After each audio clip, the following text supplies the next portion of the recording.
Now see question number 5 of exercise 1.2. See the question.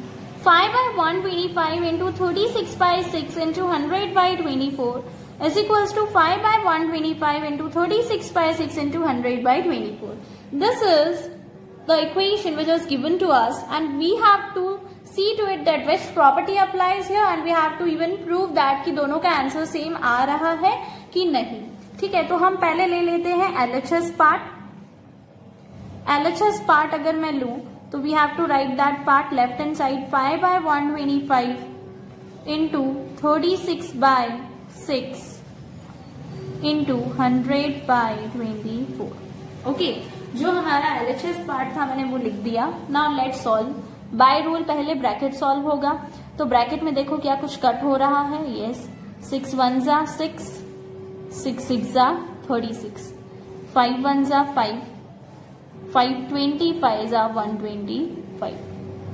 6 and 25 तो कोई common table से जाएंगे नहीं, तो 6 by 25 is the answer of the bracket and this 100 by 24 will be same. Okay, अब ये दोनों मल्टीप्लाई में है, ये दोनों मल्टीप्लाई में है. इट मीन्स व्हाट, हम लोग इसमें चेक करेंगे कि क्या कोई न्यूमरेटर एंड डिनोमिनेटर डिविजिबल है. तो यस, 6 के टेबल में 6 1 जा 6, 6 4 जा 24, 25 1 जा 25, 25 4 जा 100, 4 4 कट, आंसर इज 1 क्योंकि सारे ही कट हो गए. LHS हो गया. अब हम लिखेंगे RHS साइड. ओके, RHS में will write 5 by 125 into 36 by 6 into 100 by 24. ठीक है, अब ये ब्रैकेट में है तो first of all we have to solve the bracket. 5 by 125 into bracket में चेक करो क्या कुछ कट हो रहा है. यस, 6 1 जा 6, 6 6 जा 36, 24 and 6 1 जा 6, 6 4 जा 24, 4 1 जा 4, 4 25 जा 100. क्या आ रहा है 25. नीचे तो कुछ नहीं है, मीन्स 1. अब इसमें हम चेक करेंगे कि कुछ कट हो रहा है बिकॉज ये दोनों मल्टीप्लाई में है. 5 1 जा 5, 5 25 जा 125, 25 25 कट, सब कुछ कट हो गया तो आंसर इज 1. दोनों के आंसर सेम आ रहे हैं. सेम आ रहे हैं means lastly we can write LHS is equals to RHS. Prove. ठीक है, हमने प्रूव कर दिया. नेक्स्ट थिंग इन्होंने पूछी थी कि कौन सी प्रॉपर्टी यहाँ अप्लाई हो रही है. अब वो तो देखो क्वेश्चन देख के ही पता चल जाता है. पहले इन दोनों पे ब्रैकेट था और उस साइड में इज इक्वल्स टू की दूसरी साइड में ब्रैकेट जो है रिप्लेस हो गया और पीछे वाले दो नंबर्स पे आ गया. अब ये तो पार्टी चेंज वाली कोई प्रॉपर्टी है. कौन सी प्रॉपर्टी थी पार्टी चेंज वाली? Associative, right. So will write associative property of multiplication, है ना, क्योंकि मल्टीप्लाई वाला सम है. So associative property of multiplication applies here.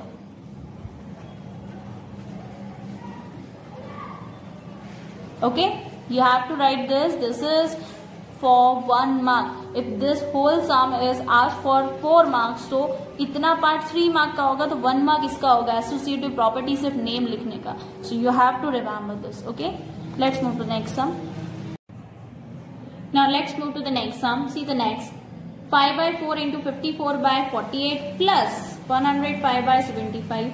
सामने की तरफ देखो 5 by 4, 54 by 48 यानी कि यही नंबर पहले इसके साथ मल्टीप्लाई करके दिया है, फिर यही वाला नंबर इसके साथ यानी 105 by 75 के साथ मल्टीप्लाई दिया है और ये वाली प्लस की साइन यहाँ पे. कौन सी प्रॉपर्टी लग रही है? Last property which we have learned in case of multiplication, that was distributive property, right. So first we will know that कि हमें यहाँ पे कौन सी प्रॉपर्टी लगानी है. Now see the next sum, question number 6. See this equation is given to you. अब ध्यान से देखो 5 by 4 into 54 by 48 plus 105 by 75 ये दिया है. दूसरी तरफ देखो यही 5 by 4 54 by 48 के साथ मल्टीप्लाई में और यही 5 by 4 105 by 75 के साथ मल्टीप्लाई में. इट मीन्स यहाँ पर डिस्ट्रीब्यूटिव प्रॉपर्टी लग रही है जो लास्ट प्रॉपर्टी हमने सीखी थी मल्टीप्लीकेशन के केस में. So first of all we come to know that की प्रॉपर्टी जो इन्होंने पूछी है that is distributive property over addition, right. अब बात आती है कि हमें प्रूव भी तो करना है. तो first of all we have written the LHS side. Now let's solve that. 5/4 will be same into जो ब्रैकेट में है एडिशन में है। अब ब्रैकेट वाला अगर एडिशन में है तो ऑब्वियस ही बात है हमारे पास डिनोमिनेटर सेम होना चाहिए, जो कि है नहीं। तो क्या करना पड़ेगा, 48 एंड 75 का एलसीएम लेना पड़ेगा, right. So let's take the LCM of 48 and 75। 1200 आ रहा है हमारा एलसीएम। मीन्स अब बात आती है कि मैं 48 के साथ ऐसा क्या मल्टीप्लाई करूं कि 1200 आ जाए। तो मैंने आपसे एक टेक्निक बताई थी कि जब भी बहुत बड़ा नंबर हो तो उस नंबर को आप इस नंबर से डिवाइड करके चेक करना। 1200 को आप 48 से डिवाइड करके चेक करो कि उसके टेबल में 1200 कितने टाइम्स आएगा। ओके, सो जब आप डिवाइड करके देखोगे तो यू विल बी गेटिंग 25। तो same should be multiplied with the numerator. उसी तरह से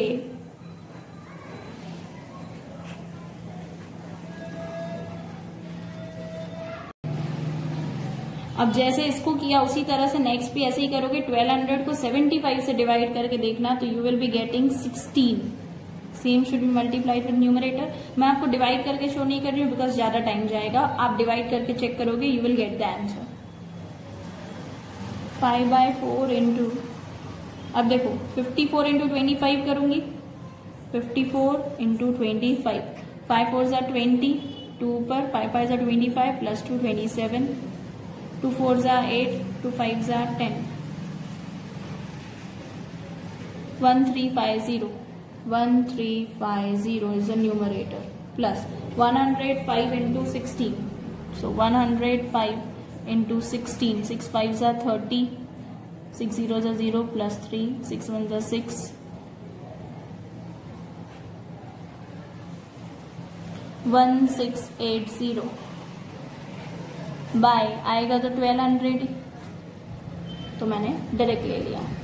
5/4 इंटू इन दोनों को कर दो plus, 0 plus 0 0, 8 plus 5 13, 1 carry, 4 4 plus 6 10, 1 carry and will be 3, 3030 by 1200। Okay, इतना हुआ। अब इसके बाद हमारे पास जो आ रहा है last, that is in multiplication. तो हम चेक करेंगे कि कोई नंबर किसी से डिवाइड हो रहा है। फर्स्ट ऑफ ऑल 0 0 कट कर दो, 125 के टेबल से डिवाइड हो जाएगा। 5 1 ज़ा 5 के टेबल से आप 120 को डिवाइड करोगे तो यू विल बी गेटिंग 24 ज़ा। ओके, अब 24 और 303 3 के टेबल से डिवाइड हो सकता है। 3 के टेबल में 3 8 ज़ा 24, 3 के टेबल में 101 ज़ा जाएगा 303। 8 एंड 101 डिवाइड होगा, no. 4 and 101, no. So it will be 101 by 4 8 ज़ा 32. This is your answer. So the next part is RHS part. Let's write that. Now see, दोनों ब्रैकेट्स मल्टीप्लाई में है। अब मल्टीप्लाई में है तो ऑब्वियस सी बात है कि we have to solve this. 5/4 into 54/48। Brackets तो पहले हम मल्टीप्लाई में तो इजीली कट कर सकते हैं अगर कोई कॉमन टेबल से जा रहा होगा तो। ओके, अब देखो 4 के टेबल में क्या 54 आएगा? नहीं आएगा। 48 एंड 54 कोई कॉमन टेबल में आएगा? ये 6 के टेबल में आएगा। 6 के टेबल में 8 ज़ा, 6 के टेबल में 9 ज़ा। 9 एंड 4 या 5 एंड 4 या 9 एंड 8 कोई कॉमन टेबल में तो आएंगे नहीं। अब छोड़ो, 5 9 ज़ा 45, 4 8 ज़ा 32। ओके, सेकेंड ब्रैकेट सॉल्व करते हैं। 4 एंड 5 तो कोई कॉमन टेबल से जाएंगे नहीं। 105 एंड 75 ये दोनों जाएंगे। चाहो तो डायरेक्ट 5 के टेबल से जाओ, चाहो तो डायरेक्ट 15 के टेबल से भी जा सकते हो। 15 के टेबल में जाएगा, दिस विल बी 5 ज़ा एंड 15 के टेबल में ये जाएगा 7 ज़ा। ओके, इतना हुआ। आगे अब देखो क्या कुछ कट हो रहा है। 7 एंड 5, हाँ 5 और 5 कट होगा, राइट। चलो अब और कुछ 7 एंड 4 तो कट होगा नहीं, तो 7 एंड 4 विल बी सेम। ठीक है, अब 32 एंड 4 आया हमारे पास डिनोमिनेटर। अब है हमारे पास दोनों नंबर्स एडिशन में। एडिशन में तो 32 एंड 4 का एलसीएम लेना पड़ेगा। 32 एंड 4 का एलसीएम क्या होगा? 32 ही होगा। सो इसके पास ऑलरेडी 32 है तो ये तो सेम ही रहने वाला है, इसमें कोई चेंज नहीं। 4 के साथ ऐसा क्या मल्टीप्लाई करो कि 32 आ जाए। 8 जा 4 8 जा 32, तो same will be multiplied with the numerator. 45 will be same. 7 8 जा 56, दोनों में 32 तो वैसे भी सेम आने वाला है, so it will be same. 45 and 56 को प्लस करूं तो I will be getting 101/32। See दोनों आंसर सेम आ रहे हैं। So lastly finally we have proved that LHS is equals to RHS। यही हमें प्रूव करना था। एंड एसोसिएटिव लास्ट प्रॉपर्टी कौन सी लग रही है, that you have to write. कौन सी प्रॉपर्टी थी इसमें, distributive property. So you have to write distributive property of multiplication over addition, ऐसे ही लिखना पड़ता है। ओवर एडिशन इसलिए क्योंकि मल्टीप्लाई के साथ एडिशन भी आ गया है। So multiplication distributive property of multiplication over addition applied here. Okay, now see question number 7. See, we have to simplify. We are given with multiplication also, addition also, right? So we have to simplify this. अब simplify तो हमने पहले तो question same note कर दिया। Let's do it by Bodmer's rule. You know that कि आपको सबसे पहले किसको solve करना होता है, brackets को। So 4/5 that will be same. We have to solve this bracket. 64 and 48 का LCM, 64 and 48 का LCM is 192.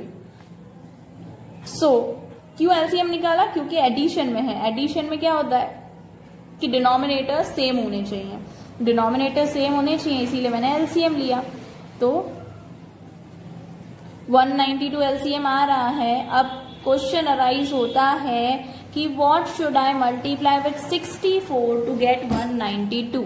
So I should multiply 3 with 64। देखो मैंने आपसे कहा था जब बहुत बड़ा नंबर हो तो क्या करना, जो भी LCM आए उसको इससे डिवाइड करके चेक कर लो। 192 को 64 से डिवाइड किया तो आंसर आ रहा है 3। उसी तरह 48 को मैंने 192 को 48 से डिवाइड किया तो आंसर आ रहा है 4। मीन्स 48 के साथ 4 मल्टीप्लाई करूं तो आई विल गेट 192। अब रूल है कि same should be multiplied with numerator, तो हमने वो लिख दिया। इंटू 5/4 सेम इंटू, अब बात आती है ये वाला ब्रैकेट। तो ये वाले ब्रैकेट में भी देखो है तो एडिशन, एडिशन है मीन्स इन दोनों का LCM, LCM इन दोनों का निकाला तो आई एम गेटिंग 375। सो हमें 125 के साथ ऐसा क्या मल्टीप्लाई करना है कि 375 आंसर आ जाए, और उसी तरह 75 के साथ ऐसा क्या मल्टीप्लाई करना है कि 375 आंसर आए। अगेन बड़ा नंबर है तो क्या करोगे, 375 को 125 से डिवाइड करके देखना, तो you will be getting 3। So here 3 will be multiplied, तो सेम ऊपर। उसी तरह 375 को 75 से डिवाइड करके देखो तो आ रहा है 5, means here 5 will be multiplied. Okay, अब आगे सॉल्व करते हैं। 4/5 will be same into 125 into 3, 75 into 4 करना है। ठीक है, 125 इंटू 3 करूं तो I will be getting 375 plus 75 into 4 करूं तो I will be getting 300। And 64 into 3, 48 into 4 आएगा तो वही 192, बिकॉज उसी के लिए मैंने मेहनत की थी। Into 5/4 will be same into, अब आते हैं यहाँ पे 64 इंटू 3,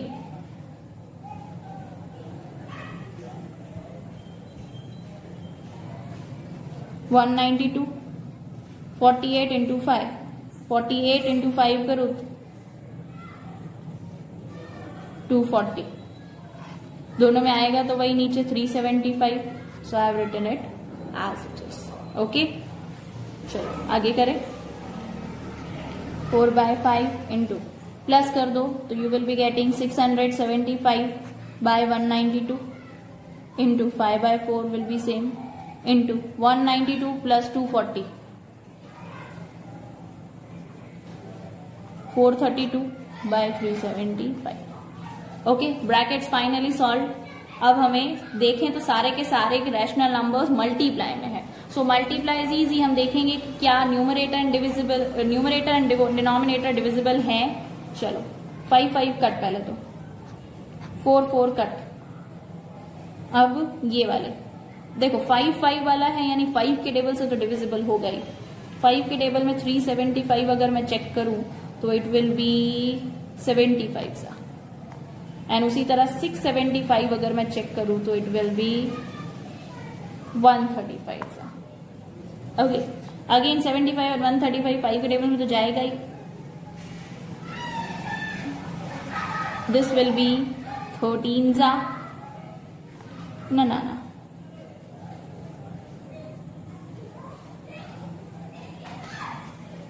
दिस 75 विल बी 15 सा, एंड 5 के टेबल में 135 अगर मैं चेक करूं तो इट विल बी 27 सा।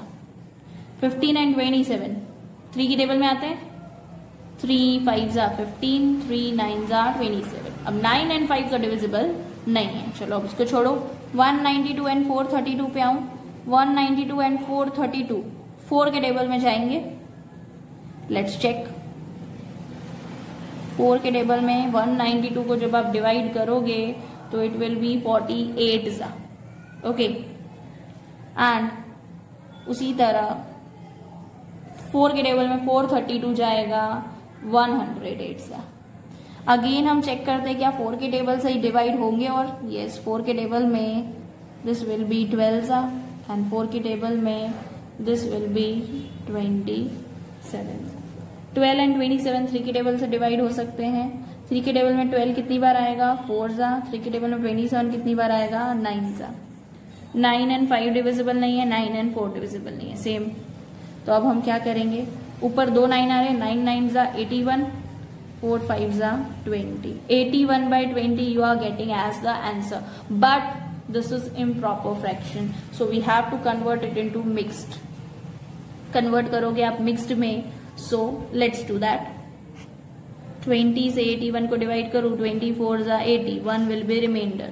जो नीचे है वो ऊपर है, जो ऊपर है वो साइड में है, जो साइड में है वो नीचे। 4 integer 1 by 20, this is your answer। See, rational number you are getting as the answer, that is okay, but you have to convert it into mixed। Now see question number 8, see what's written in the question। There are 65.5 pieces of wood which are needed to be painted with blue color। 65.5 pieces हैं wood के जिनको हमें blue color से paint करना है। The amount of paint within a bucket is enough for 5 3/4 piece of wood। 5 integer 3/4 pieces of wood जो है, इतने pieces को पेंट करने में एक बकेट में जितना पेंट है उतना काम आ रहा है। तो कितनी बकेट्स चाहिए होंगी पेंट की टोटल इतने पीसेस को पेंट करने के लिए। देखो लॉजिक समझना, एक बकेट जो है उसमें से आप 5 3/4 पीसेस जो हैं उन्हें पेंट कर पा रहे हो, और आपको टोटल पेंट कितने पीसेस करने हैं, 65 1/2। 65 1/2 पीसेस को आपको पेंट करना है, तो उसमें कितनी बकेट्स चाहिए होंगी। लॉजिक समझ आया। 1 बकेट से इतने पीसेस पेंट हो रहे हैं, तो टोटल इतने पीसेस कितनी बकेट से पेंट होंगे। Cross multiply 65 1/2 into 1 divide by, इसके सामने क्वेश्चन मार्क है यानी कि this will be in divide. Okay, अब 65 1/2 इंटू 1 करो, आएगा तो वही। जो डिवाइड में है उसको मैं क्या करूंगी, इस तरह से लिख दूं, 65 1/2 डिवाइड बाय 5 3/4। ठीक है, डिवाइड में मैंने उसको इस तरह से लिख दिया, क्योंकि नीचे है या ऐसे डिवाइड की साइन डाल के लिखूं एक ही बात है। चलो अब इसको सॉल्व करने के लिए पहली कंडीशन तो ये है कि मिक्स्ड फ्रैक्शंस में दिए हैं, तो मिक्स्ड फ्रैक्शन से हमें कन्वर्ट करना पड़ेगा किसमें, इम्प्रॉपर फ्रैक्शन में। तो चलो कन्वर्ट करते हैं। 65 into 2 130, 130 plus 1 131 by 2 divide by 5 4 जा 20 प्लस 3 23 बाय 4। ओके, ये आपने ऑलरेडी लास्ट क्लास में फ्रैक्शंस चैप्टर में सीखा है कि कैसे सॉल्व होता है। अब डिवाइड वाले का हमें पहले से पता है कि कोई पर्टिकुलर रूल नहीं होता, डिवाइड को कन्वर्ट करना पड़ता है किसमें, मल्टीप्लाई में। लेकिन जब डिवाइड की जगह मल्टीप्लाई लिखूंगी तो ये फ्रैक्शन रेसिप्रोकल हो जाएगा 4/23। 23/4 की जगह क्या हो जाएगा, 4/23। 2 1 जा 2 2 जा 23 के टेबल में क्या 131 आएगा।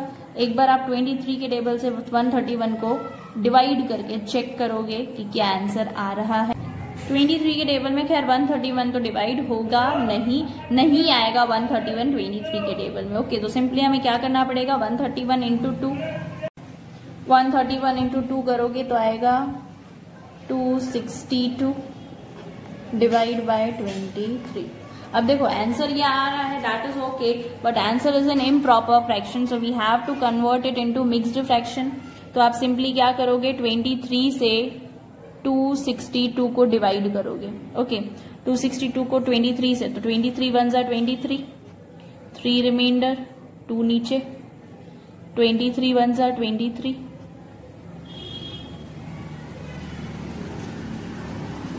9 is the remainder.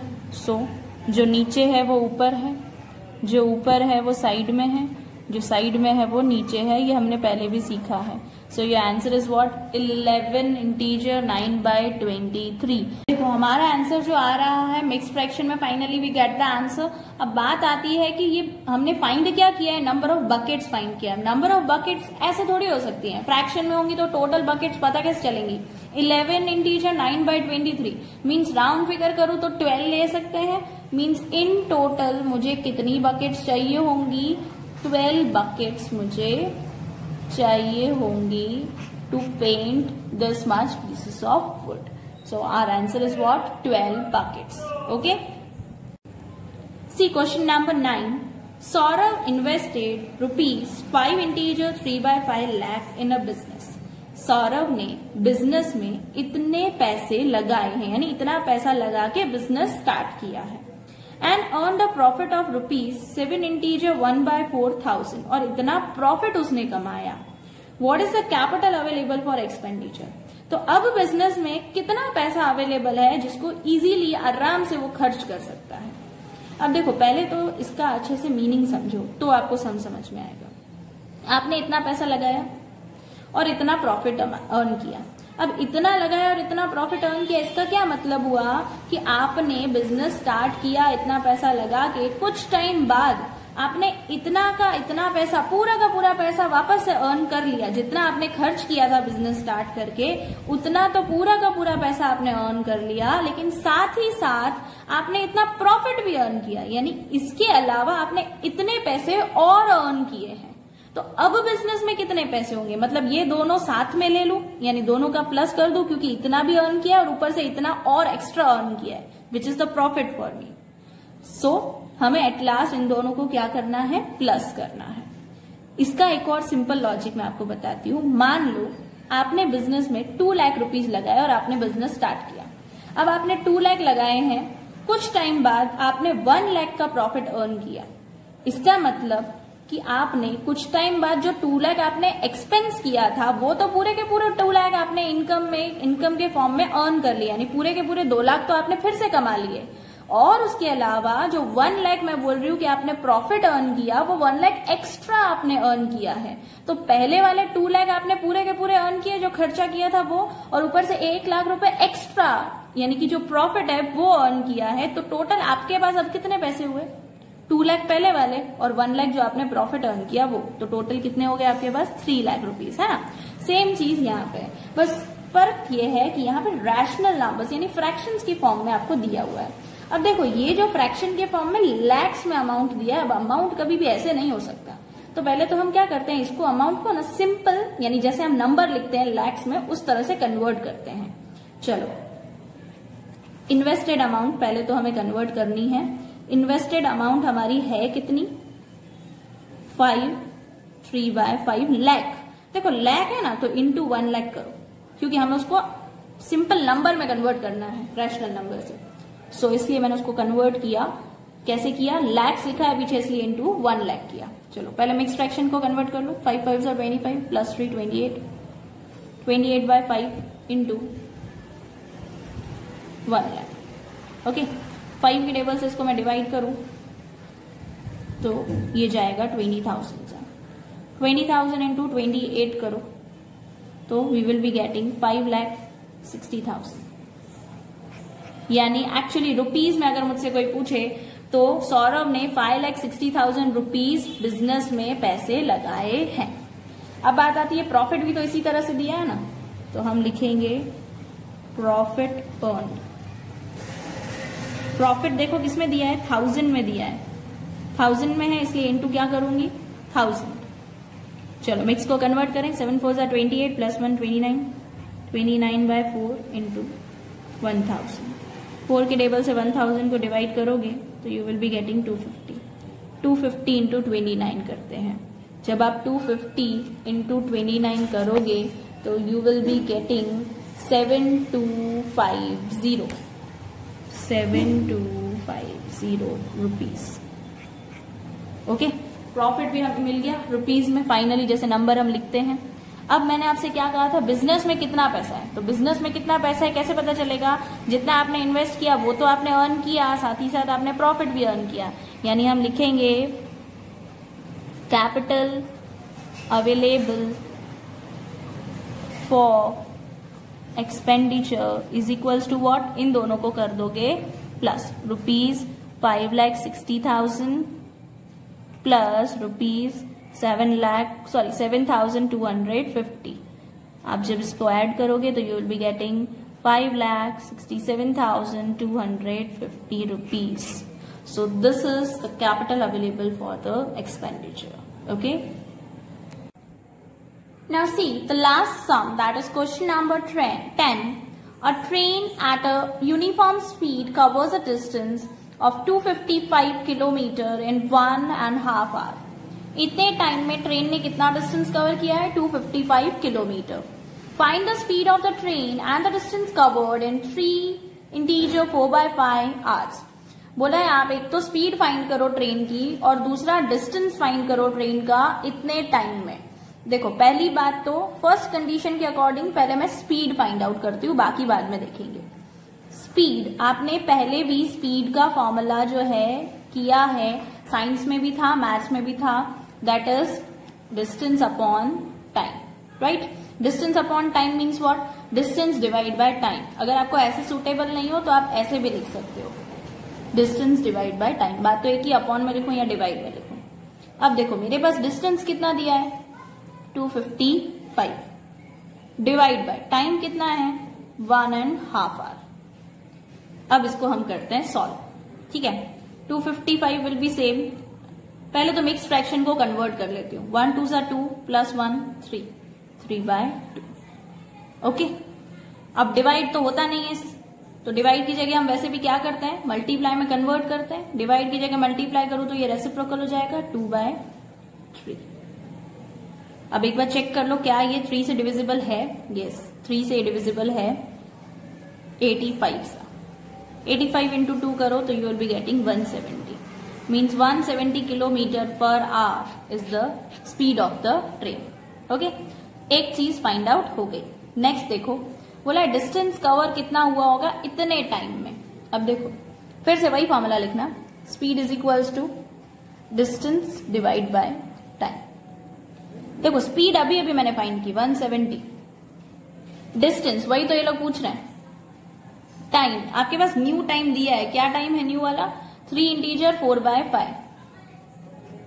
So here you will write that. Okay, अब देखो ये इसके साथ डिवाइड में है लेकिन यहाँ पे थोड़ी कोई नंबर है, डिस्टेंस तो आपको पता नहीं है, तो ऑब्वियस सी बात है आप क्या करोगे, ये जो यहाँ डिवाइड में है इसको यहाँ ले लो 170 के पास। तो डिवाइड से अगर इज इक्वल्स टू की दूसरी तरफ जा रहा है तो वो क्या हो जाएगा, multiply 3 4/5 is equals to distance हाल फिलहाल वही लिखते हैं। अब सॉल्व करते हैं। देखो पहली बात तो मिक्स फ्रैक्शन है, कन्वर्ट करूं 3 5 15 प्लस 4 19, 19/5 इज इक्वल्स टू 5 के टेबल से 170 को डिवाइड करके देखो कितने टाइम्स जाएगा, 34 सा। 34 इंटू 19 चेक करते हैं, 34 इंटू 19 क्या आएगा, 9 4 सा 36, 9 3 सा 27 प्लस 3 30, 1 4 सा 4, 1 3 सा 3, 6 4 6। सो डिस्टेंस कितना आ रहा है 646 किलोमीटर्स।